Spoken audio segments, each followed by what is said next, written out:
పోలీసులు బెదిరించారంట. అట్లాగే తనకు ఛాతి నొప్పి ఉందని చెప్పడంతో ఆయుష్ ఆసుపత్రికి తరలించిన పోలీసులు ఆయుష్ ఆసుపత్రికి వెళ్లిన టీడీపీ లీగల్ సెల్ గూఢపాటి లక్ష్మీనారాయణ ఏ సెక్షన్ కింద అరెస్ట్ చేశారో చెప్పాలని పోలీసులను డిమాండ్ చేసిన లక్ష్మీనారాయణ దీంతో సిఆర్పిసి 151 కింద ముందస్తు అరెస్ట్ నోటీసులు ఇచ్చిన పోలీసులు గత రాత్రి పోలీసులు స్వాధీనం చేసుకున్న లోకేష్ ఐఫోన్ కావచ్చు ఇతరత్ర తాళాలను తిరిగి ఆయనకి ఇచ్చేసినట్టుగా తెలుస్తోంది. అట్లాగే ఏంటి గౌతమ్ గారు, ఆ లోకేష్ అనే వ్యక్తి లోకేష్ బాబు ఏం ఆరోపణలు, ఏదో డబ్బుకు సంబంధించి ఆరోపణలు చేసినట్టుగా తెలుస్తుంది ముఖ్యమంత్రి వెళ్తున్న పర్యటనకు సంబంధించి, ఏంటది?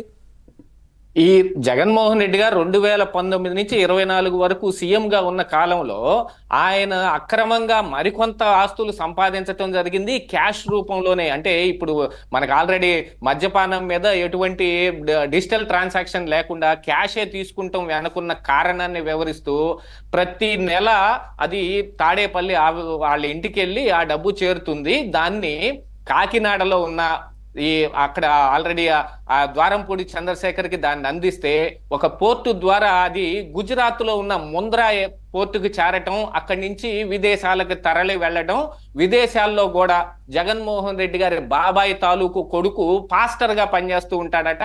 ఆయన దాన్ని మొత్తాన్ని మేనేజ్ చేస్తూ ఎక్కడెక్కడికి వేటేటిని పంపిస్తూ ఉంటారు అని లోకేష్ చేసిన ఆరోపణ.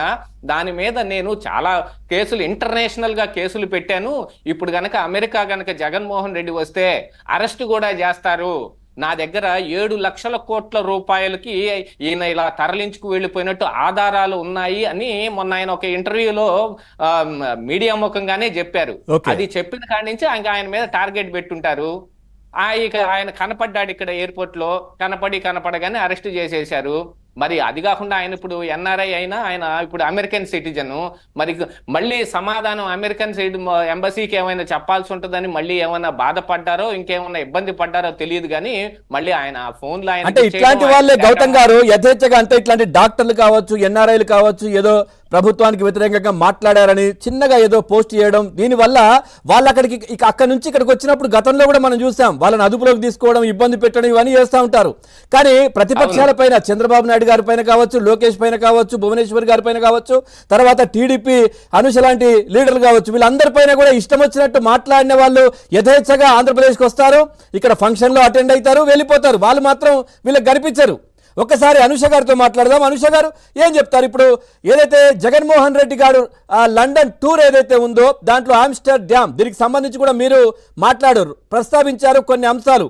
ఏదైతే గతంలో 40,000 కిలోల డ్రగ్స్ విశాఖ ఎయిర్పోర్ట్కి విశాఖ షిప్ యార్డ్కి ఏదైతే వచ్చిందో తీర ప్రాంతానికి, సో దీని తీరం ఏదైతే ఇక్కడ నుంచే అంటే ఆమ్స్టర్ డ్యామ్ అక్కడి నుంచే వచ్చింది, బ్రెజిల్ నుంచి ఆమ్స్టర్ డ్యామ్ అక్కడి నుంచి ఇటు విశాఖకు వచ్చిందని కూడా మీరు మాట్లాడున్నారు.